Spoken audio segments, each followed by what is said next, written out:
Waltakum minkum ummatun yad'una ilal khairi wa ya'muruna bil ma'rufi wa yanhauna 'anil munkar wa ulaika humul muflihun.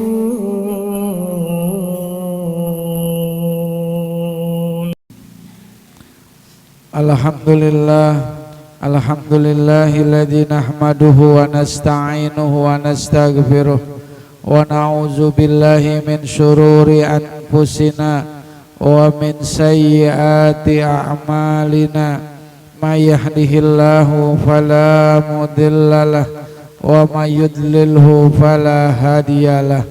Asyhadu an la ilaha illallah wahdahu la syarikalah wa asyhadu anna sayyidana wa nabiyyana Muhammadan abduhu wa rasuluh.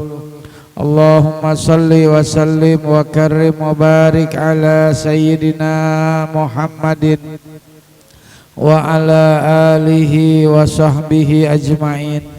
Amma ba'du, fa inna asdaqal hadisi kitabullah ta'ala wa khairal hadi hadiyu sayyidina Muhammadin sallallahu alaihi wasallam wa syarrul umuri muhdatsatuha wa kullu muhdatsatin bid'ah wa kullu bid'atin dhalalah wa kullu dhalalatin finnar. Qala al-musannif rahimahullahu ta'ala wa nafa'ana bihi wa bi 'ulumihi fid dharaini amin. Bapak-bapak, ibu-ibu, para jamaah dan juga pemirsa NH Channel di mana saja berada, alhamdulillah pada malam hari ini kita bisa hadir kembali dalam rangka pengajian malam Selasa. Mudah-mudahan niat kita hadir di tempat ini menjadi kebaikan bagi kita semuanya. Amin ya Allah ya Rabbal Alamin. Malam ini pembahasan kita masih berkaitan seputar tentang ibadah sholat. Sholat itu merupakan sesuatu yang sangat penting. Ibaratnya rumah, sholat itu tiang. Rumah kalau nggak ada tiangnya bisa hancur. Begitu juga seorang mukmin, seorang muslim, kalau dia nggak sholat, maka dia ibarat rumah nggak ada tiang. Bahkan kata Nabi, sholat itu seperti kepala pada badan, karroksi pil jasad. Jadi orang yang punya badan tapi nggak punya kepala, kira-kira bisa hidup nggak, Bu? Nggak bisa, kecuali dia punya ilmu rawa rontek. Ya, saya dulu waktu masih muda pernah mau belajar ilmu rawa rontek. Pas saya tanya sama guru, ini ilmu rawa rontek Pak Guru? Bukan, ini rawa bengkel. Akhirnya nggak jadi. Yang kedua, sholat itu adalah amal ibadah yang nanti ketika kita meninggal di akhirat yang dihisap lebih dulu bukan ibadah yang lain, tapi yang paling utama ibadah sholat. Jadi kata Nabi, kalau awalu yuhasabu yaumal kiamati as-sholat. Pertama yang dihisap, dihitung di akhirat nanti amal ibadah seseorang itu adalah sholat. Apabila baik sholatnya, maka baik seluruh amal ibadahnya. Tapi apabila sholatnya rusak, sholatnya nggak sempurna, nggak baik, maka rusak semua amal ibadahnya. Makanya kita malam ini kita coba untuk membahas tentang sholat secara terperinci, secara jelas, secara radikal. Radikal apa tuh? Radik, asal kata dari radik. Radik itu akar sampai ke akar-akarnya gitu. Jadi kita mempelajari sholat itu benar-benar kita harus memahami sholat sehingga nanti kalau sholat kita benar, maka insya Allah semua amal ibadah kita benar. Tuh, ya. Nah, malam hari ini kita akan membahas tentang arkanus sholat, yaitu rukun daripada sholat. Arkan, anaknya si Rudi namanya Arkan. Ini nih, ya. Asal kata dari ruknun. Arkan itu jama dari ruknun. Jadi rukun sholat.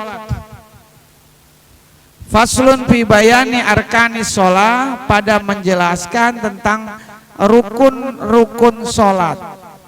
Arkanus sholati sab'ata asara. Rukun sholat itu ada 17. Rukun sholat ada 17. Tapi ulama ada yang berbeda pendapat. Kalau kita baca Fathul Qorib, rukun sholat itu ada 18. Kalau di Safina ada 17. Ya. Di buku Fikih Islam karangan ulama Indonesia Haji Sulaiman Rosyid, bukunya warna kuning. Pak Edi mungkin punya. Itu Haji Sulaiman Rosyid itu orang Lampung. Kelahiran Lampung tahun 1935, beliau sudah menamatkan S1 di Al-Azhar, Fakultas Syariah. Tahun 1935. Udah lahir belum kita? Belum. Mak kita, bapak kita juga belum ada kali ya. Iya. Kata beliau dalam buku itu, Fikih Islam, cukup menariknya di buku itu setiap pembahasan fikih selalu disertai dengan dalil-dalil, dalil Quran, dalil hadis gitu. Itu ada 13 rukun sholat. Kenapa ulama berbeda pendapat tentang penghitungan rukun sholat? Ada yang 17, bahkan ada yang 23, ada yang 20, ada yang 13. Itu banyak. Karena ulama itu, ada ulama yang menjadikan tumakninah bagian daripada rukun, ada yang dijadikan tumakninah itu terpisah dari rukun-rukun yang lain, sehingga jumlahnya menjadi banyak. Begitu. Ya.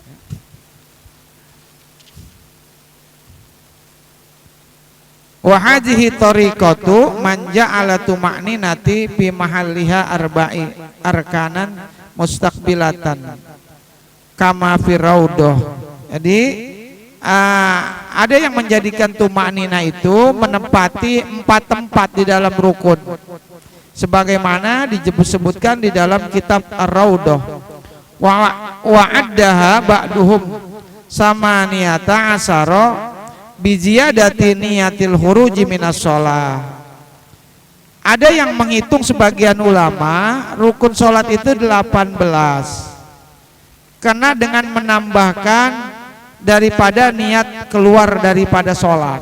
Jadi niat keluar daripada sholat itu rukun. Ada yang menambahkan. Jadi kalau orang lagi sholat, di tengah-tengah sholat dia niat, dia keluar dari sholat, nggak, saya nggak mau sholat maka sholatnya nggak sah.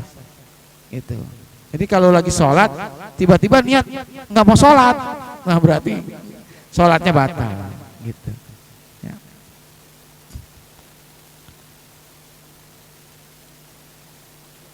Wal mu'tamadu, adapun pendapat yang mu'tamad, yang kuat, anna hasartur rukni, ada yang mengatakan bahwasanya, ada yang bilang mengatakan 14.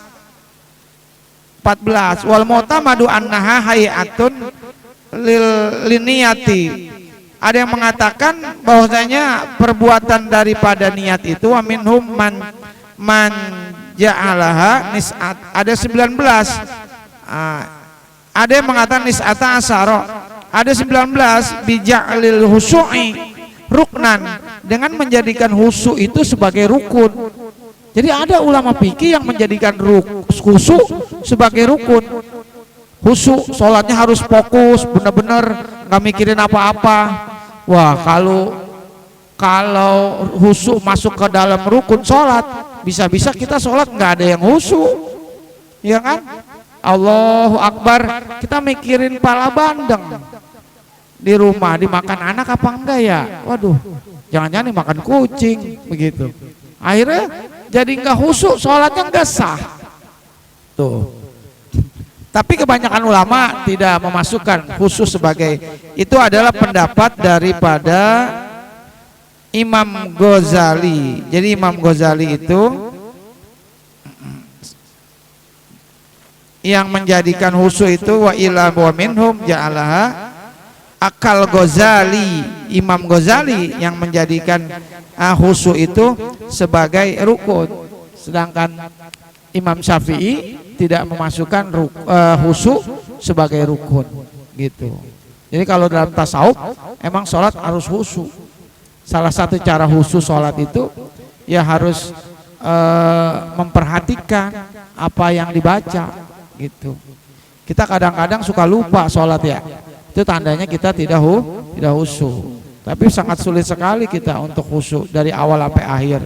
Makanya Imam Syafi'i hanya mengisyaratkan kalau mau khusyuk awal aja dulu, awal Allahu Akbar, nah khusyuk gitu.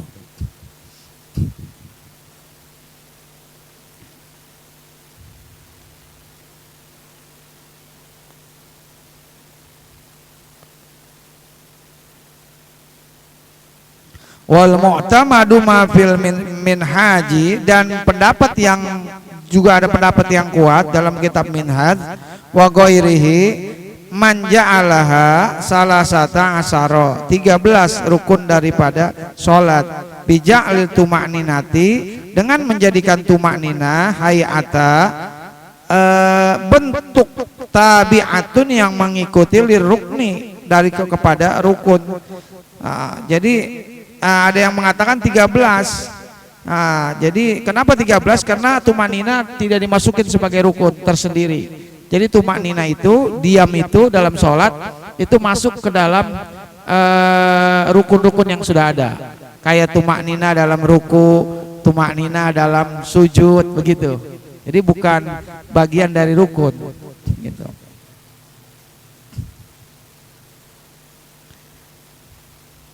Pembagiannya adalah sama niatan af'alan. Ada 8 rukun fi'liyah, terus ada 5 daripada rukun qauliyah. Jadi rukun sholat itu 8. Ada yang mengatakan 8 rukun fi'liyah, ada 5 rukun qauliyah gitu ya. Jadi perbuatan. Jadi dalam sholat itu rukun yang bersifat perbuatan itu ada 8. Wahia an-niyatu, pertama niat. Yang kedua wal qiyamu, berdiri. Itu yang dalam rukun bersifat perbuatan. War ruku'u, ruku. Wal i'tidal, bangkit bangun dari ruku. Was sujudu, sujud. Wal julusu, duduk baina sajadataini, di antara 2 sujud. Wal julusul akhiri, dan sujud duduk tahiyat akhir. Wat tartib, yang terakhir yang ke-8 adalah tertib. Nah itu namanya rukun fi'liyah. Namanya rukun fi'liyah, rukun perbuatan. Nah, ada rukun yang bersifat qauliyah, ucapan dalam sholat. Nah apa itu? Wa khamsata aqwalan, takbiratul ihram, takbiratul taharrumi. Yang pertama takbiratul ihram, wal fatihah, membaca surah Fatihah, wa tasahuda, membaca tasahud, wassalata ala nabi sallallahu alaihi wasallam, membaca selawat kepada Nabi. Itu rukun-rukun yang bersifat ucapan qauliyah gitu. Nah yang pertama kalau dalam kitab Safina ini al-awalu an-niyatu, ai bil qalbi, niat itu adanya di dalam hati. Fala yajibu, maka tidak wajib, an-nutku, menyebutkan biha, niat itu, bil lisani, dengan lisan. Ya. Jadi niat itu adanya di hati. Jadi orang kalau udah niat sholat di hati, udah saya niat, udah sah sholatnya. Gitu. Dan dia tidak wajib mengucapkan niat usolli, itu enggak wajib hukumnya. Hukum daripada usolli itu tidak wajib. Lalu hukumnya apa? Walakin yusannu liyu'awinal lisanul qalba. Adapun hukum daripada usolli itu adalah sunnah, karena untuk membantu lisan kepada hati. Nah, jadi kalau niat itu yang penting di hati. Kalau ucapannya hanya hukumnya sunnah. An-niyatu qasdu syai'in muqtarinan bi fi'lihi wa mahalluha al-qalbu. Jadi niat itu menuju kepada sesuatu. Niat saya mau sholat. Kemudian muqtarinan bi fi'lihi, dibarengin dengan perbuatan. Jadi niat doang kagak sholat namanya bukan sholat. Itu namanya cita-cita. Niat mau ke pasar Cengkareng tapi nggak berangkat-berangkat. Ya nggak bakalan sampai ke pasar Cengkareng. Baru cita-cita mau ke pasar. Niat Pak Edi mau beli mobil Alphard umpamanya. Ya niat doang, nggak dibarengin sama perbuatan, nggak datang ke dealer. Kira-kira jadi nggak beli? Kagak. Gitu. Nah, jadi niat itu adalah harus dibarengi dengan perbuatan. Wa mahalluha al-qalb. Tempatnya niat adalah di dalam hati. Pak Ustadz bagaimana tuh kalau kita sholat nggak pakai usolli? Nah, itu ada perbedaan pendapat di kalangan para ulama. Jadi ada ulama, di kalangan ulama kayak kita nih yang dari kecil mazhabnya Syafi'i, kalau sholat itu kita selalu memakai usolli, ya begitu ya. Usolli fardol subhi rakaataini itu. Makmuman lillahi ta'ala, saya niat sholat subuh 2 rakaat fardol lillahi ta'ala, ya Bu ya, sholat kan begitu ya. Nah, tapi kalau saudara kita di Muhammadiyah atau Muhammadoi itu mereka enggak pakai usolli, langsung aja Allahu Akbar. Kira-kira sah enggak? Ya sah. Yang pakai usolli sah enggak? Ya sah, sama-sama niatnya di hati. Cuma yang pakai usolli dia ngebantu hati buat ngucapin niat itu. Karena ulama-ulama Syafi'iyah itu mengkiaskan, menganalogikan kepada hadis Nabi. Nabi itu ketika melaksanakan haji dan umroh, Nabi itu mengucapkan niat sambil mengatakan labaika hajja wal umrata biha lillah. Aku penuhi panggilanmu ya Allah, kata Nabi, untuk melaksanakan haji dan umroh. Kan berarti Nabi diucapin. Makanya dikiaskan kepada sholat. Itu. Ya. Tuh, sedangkan yang tidak memakai niat usolli itu berdasarkan hadis dari Anas bin Malik. Gitu. Jadi Anas bin Malik mengatakan bahwa Nabi, Umar, Utsman, Ali ketika sholat itu nggak pernah baca usolli, langsung aja sholat. Gitu. Jadi terjadi perbedaan pendapat. Kita nggak boleh berantem hanya gara-gara perbedaan usolli. Orang udah pada ke bulan, kita masih ribut masalah usolli. Ya jangan. Jadi yang pakai usolli silakan, yang nggak pakai usolli juga nggak apa-apa. Itu mah hanya bersifat furu'iyah, artinya bukan yang prinsip. Kalau yang nggak prinsip kayak usolli nunjuk tangan yang bergerak-gerak, kan ada tuh ya orang sholat tangannya bergerak-gerak. Kita ngeliatin aja dia bergerak-gerak. Kata yang bergerak-gerak, abang ngeliatin saya sholat aja bang, kenapa? Gue puyeng ngeliat tangan lu begini mulu. Itu nggak apa-apa. Kalau Syafi'iyah makruh. Tapi apa itu kan nggak prinsip. Ada musola pakai beduk, ada yang nggak pakai beduk, jangan pada ribut. Sholat taraweh, ya kan? Ada yang pakai 11, ada yang pakai 23. Dulu tuh di pangkalan ojek ada yang ribut. Lu berapa sholat tarawih pakai berapa? 11. Wah neraka lu. Yang 23, lu pakai 23, wah neraka, nggak ngikutin Nabi. Nabi 11, wah ribut dia. Kata temannya, untung gua nggak tarawih, jadi gua nggak neraka. Tuh, ya. Jadi jangan ribut, kecuali masalahnya prinsip. Nah, dia menghina Islam, mencaci maki Islam, iya enggak? Udah mengapa? Kayak si Panji Gumilang. Nah itu udah nggak bener itu. Az-Zaitun, ya. Terus Ahmadiyah, nabinya udah beda sama kita. Nah itu udah prinsip itu. Nabinya Mirza Ghulam Ahmad dari India. Tuh, kalau itu udah nggak boleh kita tolerir. Itu mah udah penghinaan terhadap Islam. Tuh, ya. Tapi kalau hanya masalah besek pada ribut, nggak usah ribut. Tahlilan pada ribut, ya nggak usah. Itu kasih aja yang nggak ikut tahlilan, anterin besek. Ilokan dia nggak makan, iya Bang Ajat ya. Terus dimakan, dia nggak mau makan, bininya yang makan. Iya nggak, di bininya nggak mau makan dikasih Pak Edi makan, gitu. Ya. Jadi niat itu adanya di dalam hati. Wayajibu qarnun niyati takbiratul ihram. Di mana niat harus diucapkan ketika sholat? Yaitu ketika takbiratul ihram. Allahu Akbar. Nah, di hati kita niat. Di hati kita nih niat. Jadi ketika Allahu Akbar di hati kita niat, saya niat sholat. Nah, zuhur umpamanya. Nah itu udah cukup gitu.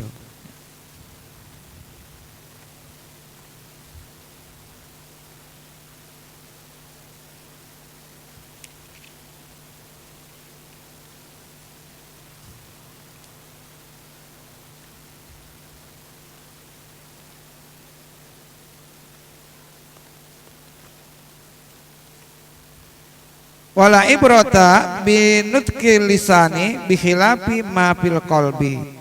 Dan pelajaran apabila niat sholat lalu berbeda dengan di hatinya. Sholatnya sah nggak? Sah, nggak apa-apa. Niatnya sholat zuhur, tapi dia ngucapin asar. Sah nggak sholatnya? Sah, karena yang dinilai yang di hati. Kalau yang diucapin itu hanya sunnah. Jadi usolli fardol asri, padahal dia sholat johor, sah sholatnya, karena di hatinya dia sholat johor, cuma ngucapinnya asar. Ya kan, apalagi lagi pada pusing ya kan, lagi tanggal tua, sholat kadang-kadang ya niat aja suka lupa. Sekarang emang lagi pada goyang. Saya bilang sama Pak Edi, perusahaan besar aja sekarang Pak, Bu, pada goyang tuh, kayak PT Yamaha, Honda, itu apa jual motornya buat biaya karyawannya, gaji ya. Kata Pak Edi, itu di pasar Cengkareng orang apa jual celana dalam buat makan keluarganya. Ya dia memang tukang dagang pakaian Pak. Itu ya. Kadang-kadang kita lupa sholat, nggak niat, nggak ngucapin usolli, sah nggak? Sah, karena dia udah niat di hati. Bagaimana tuh kalau orang niat suka terulang-ulang? Saya pernah ngalamin begitu tuh. Allahu Akbar nggak jadi lagi. Allahu Akbar. Itu kata Imam Ghazali, itu adalah was-was. Ya, itu mah yang dimasukin sama setan. Setan ngajak kita was-was gitu. Ya. Nah, jangan diikutin setan, udah niat aja. Jadi kalau usolinya berkali-kali nggak bisa juga takbir, udah niat aja, itu insya Allah udah niat. Kita udah di sejadah juga kan kita udah niat mau sholat, mau ngapain di sejadah, mau ngopi, mau sholat. Nah, jadi sah, jadi Allahu Akbar itu udah niat gitu. Makanya ketika kita niat itu sebenarnya hakikatnya muqaranatan hakikatan, kita sedang menghadirkan sholat. Jadi berbarengan ketika Allahu Akbar kita sedang menghadirkan sholat. Yang kedua, wastihdoron hakikat, dan menghadirkan membarengi hakikatnya, menghadirkan sholat secara global. Jadi nggak perlu kita Allahu Akbar sambil kita mikirin rukun-rukun sholat semuanya, nggak perlu. Yang penting secara global kita udah niat sedang sholat. Allahu Akbar. Kita membayangkan Allah yang maha besar. Udah. Takbir. Nah itu yang pertama, masalah niat daripada sholat. Yang kedua, rukun daripada sholat. Asani takbiratul ihram, yaitu takbiratul ihram. Bukan ngangkat tangannya nih, ucapannya. Rukunnya ucapannya itu Allahu Akbar. Ya. Nah, itu Allahu Akbar itu namanya takbiratul ihram. Tuh. Maka ketika orang takbiratul ihram, maka yang tadinya halal itu jadi haram, Bu. Ketika kita ada Allahu Akbar, maka yang tadinya halal jadi haram. Apa contohnya? Makan, minum, kan nggak boleh kalau sholat. Ya kan? Ngomong, walaupun cuma kata-kata ki, itu kan artinya jaga. Itu juga batal sholatnya. Maka ketika takbiratul ihram, Allahu Akbar, itu berarti kita sudah mengharamkan semuanya. Artinya putusin tuh hubungan dulu, sementara putusin hubungan sama dunia, sama kerjaan, sama keluarga, handphone terutama dah tuh, ya kan, bini muda kita tuh handphone, ya kan, itu putusin dulu. Kita sedang sholat takbiratul ihram. Makanya orang tasawuf itu kalau ngomongin takbiratul ihram itu dalam sekali, Pak. Mereka mendefinisikan Allahu Akbar itu adalah wa kullu ma siwallahil asghar. Semua di dunia ini kecil kecuali Allah. Tuh orang tasawuf. Jadi Allahu Akbar. Maka tidak ada yang besar kita tuh kecuali Allah. Dunia kecil, jabatan kecil, mobil kecil, harta kecil semuanya. Kita sedang sholat. Allahu Akbar.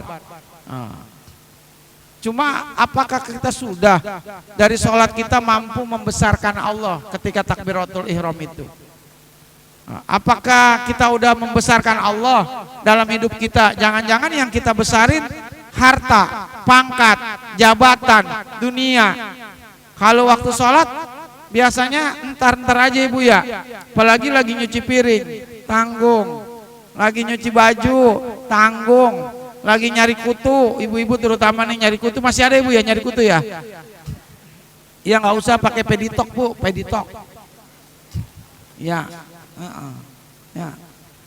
Nah, tanggung, semua tanggung. Saya tuh dulu pernah kayak ditampar saya, malu banget saya. Jadi saya naik motor, suara ajan. Tanggung masih di jalan. Tanggung. Ternyata udah selesai sholat. Pas banget di depan saya. Kenapa itu pas di depan saya? Ada yang nyebrang, bapak-bapak keluar dari masjid habis sholat. Bapak-bapak itu nyebrangnya pakai tongkat, matanya buta, langsung sek saya, ya Allah, dada saya ditonjok. Ya Allah, mata kita sehat, belum mampir-mampir juga ke masjid, ini orang buta. Ya Allah, kita benar-benar nggak bersyukur. Panggilan Allah udah datang, kita masih di jalan aja, ntar aja tanggung. Akhirnya diingetin tuh sama Allah tuh, ya kan? Orang nyebrang di depan saya, orang buta, baru keluar dari masjid, habis sholat berjamaah, tuh, ya. Makanya ada satu buku tuh, anak muda yang luar biasa. Dia itu kisah nyata.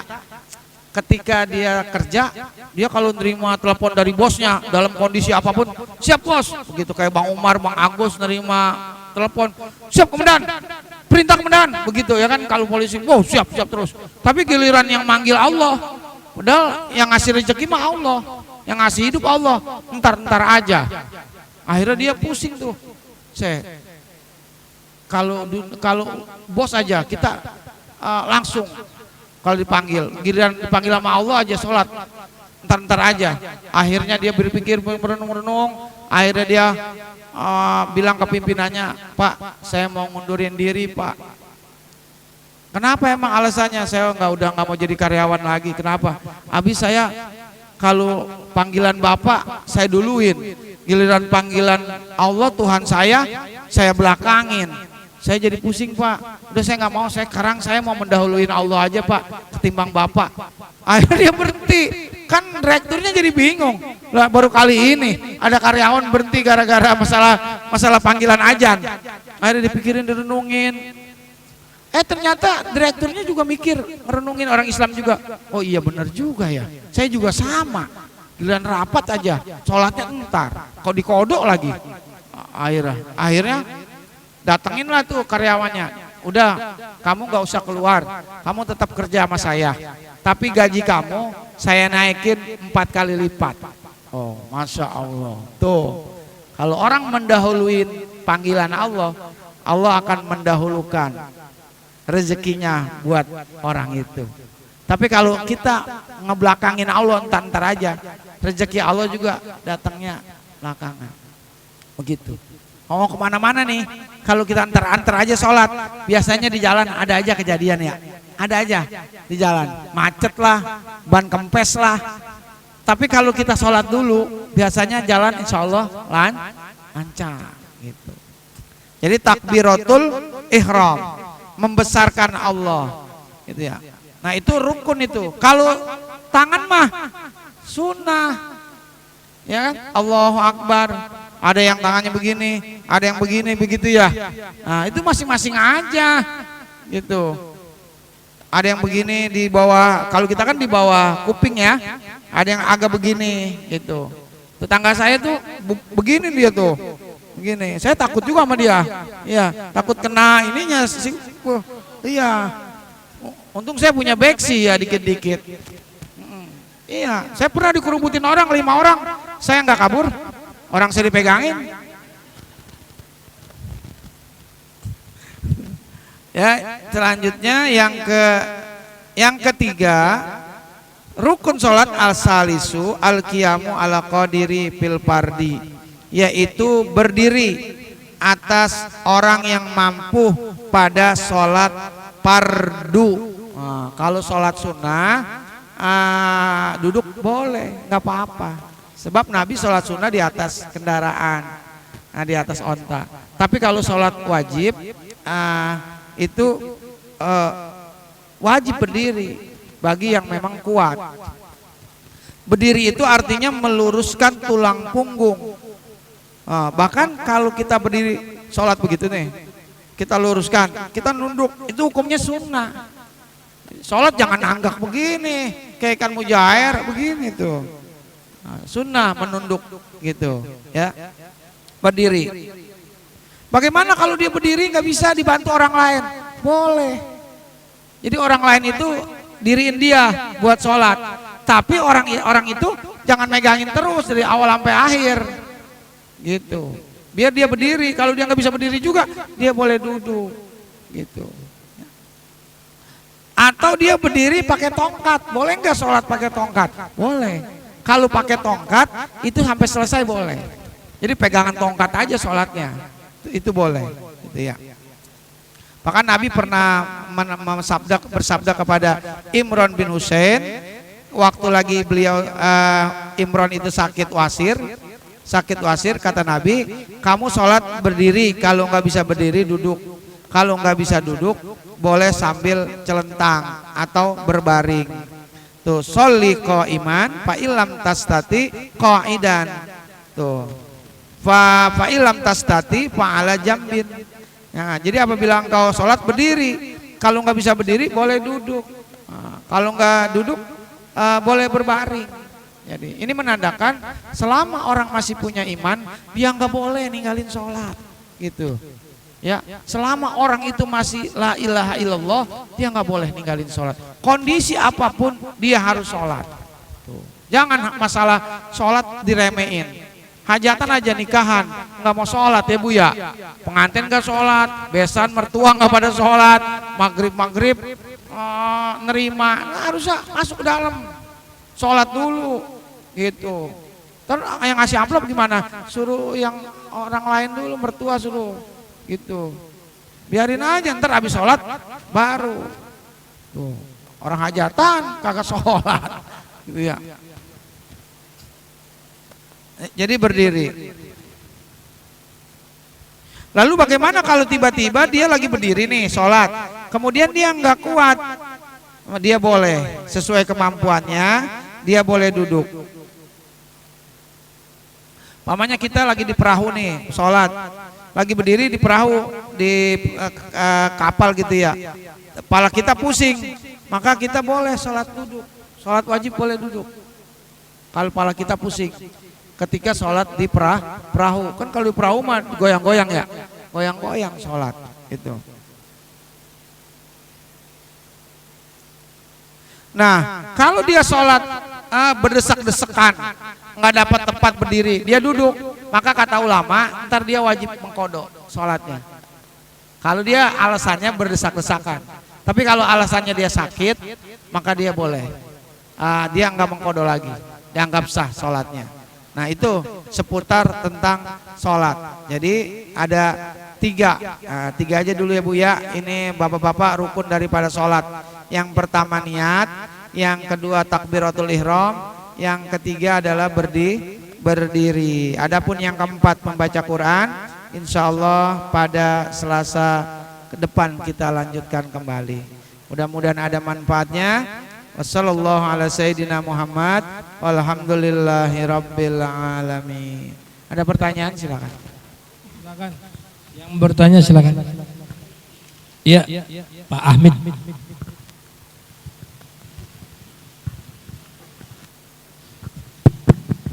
Assalamualaikum warahmatullahi wabarakatuh.